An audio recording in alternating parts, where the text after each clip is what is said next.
HP 1 jutaan dengan layar 120Hz, baterai jumbo 6000 mAh dengan media penyimpanan sampai 256 GB. Kedengarannya kayak best deal, tapi RAM-nya cuma 4 GB, chipsetnya masih Uni SoC dan tanpa adanya fitur giroskop. Ini dia Poco C81 Pro, HP yang kelihatannya murah tapi sadis, tapi bisa juga jadi murah tapi nyesel kalau kamu salah ekspektasi. Dan di video kali ini kita bakal ngebahas kelebihan maupun kekurangan daripada Poco C81 Pro yang berhasil tim forum Gadget rangkum. Kita mulai dari kelebihannya terlebih dahulu. Kelebihan yang pertama yakni berbekal baterai jumbo 6000 mAh yang tahan lama banget. Kelebihan yang pertama langsung yang paling kerasa yakni hadir dengan baterai jumbo 6000 mAh. Di rentang harga 1 jutaan ini termasuk gede banget. Artinya di pemakaian real bisa seharian penuh tanpa takut habis. Buat kegiatan sosial media seperti WhatsApp, YouTube, ataupun TikTok ini bakal terasa aman. Dan ini cocok banget buat orang tua, pelajar, atau yang nggak mau ribet ngecas setiap hari. Beralih ke kelebihan yang nomor 2 yakni berbekal layar 120Hz yang halus di kelas entry level. Selanjutnya ada daripada segi layarnya, hadir dengan layar 6,9 inci dengan refresh rate 120Hz.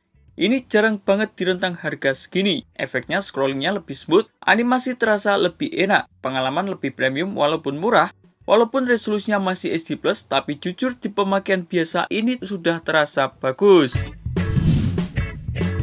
Sementara kelebihan yang nomor 3 yakni hadir dengan media penyimpanan yang cukup besar. Di bagian storage, ini salah satu yang paling fleksibel. Penyimpanannya sampai 256 GB dan juga masih adanya slot kartu microSD. Artinya kamu bisa menyimpan banyak file foto, video, ataupun aplikasi. Nggak perlu sering hapus file dan bisa tambah storage murah lewat kartu microSD. Ini adalah HP 1 jutaan yang punya keunggulan yang tidak semua HP didapatkan. Sementara kelebihan yang nomor 4 yakni berbekal fitur dasar yang masih lengkap. Walaupun harganya murah, fiturnya masih cukup oke. Adanya fingerprint di samping, face unlock, dual SIM, jack audio 3,5mm yang sekarang jarang ada, Bluetooth 5.2 dan juga dukungan jaringan Wi-Fi dual band. Ini penting banget buat daily use. Jadi walaupun entry level, pengalaman pemakaiannya nggak terlalu ketinggalan. Beralih ke kelebihan yang nomor 5 yakni berbekal layar besar yang enak buat dikonsumsi. Ukuran layarnya yakni 6,9 inci ini gede banget. Cocok buat menonton film, YouTube, atau scrolling lama. Buat yang suka layar luas ini bakal jadi nilai plus besar. Apalagi buat para orang tua, layar besar itu lebih nyaman buat menonton.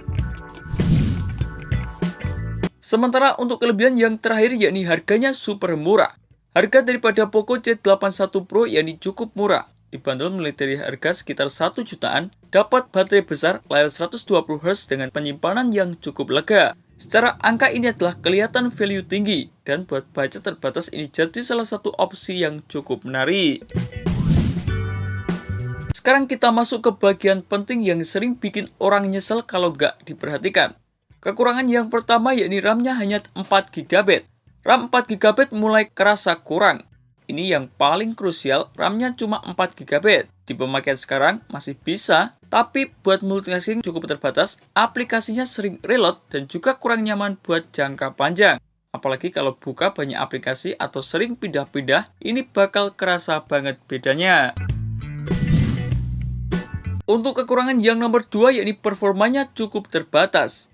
Hadir dengan chipset Uni SoC T7250 dengan fabrikasi 12 nanometer. Ini jelas bukan buat performa tinggi. Performanya ini hanya cukup untuk kegiatan harian, namun kurang cocok untuk game-game berat.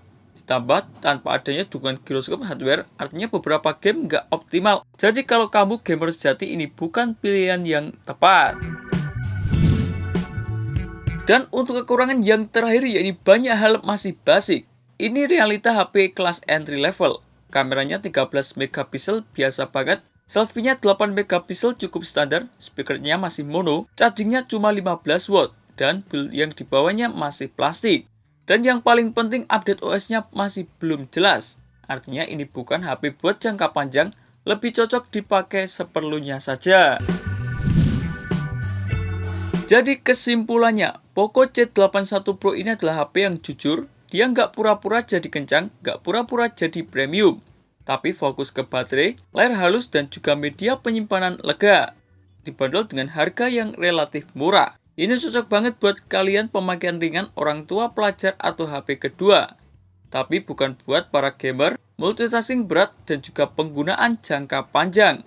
Kalau kamu ngerti batasannya, apakah ini HP yang masih worth it? Tulis pendapat kalian di kolom komentar forum gadget.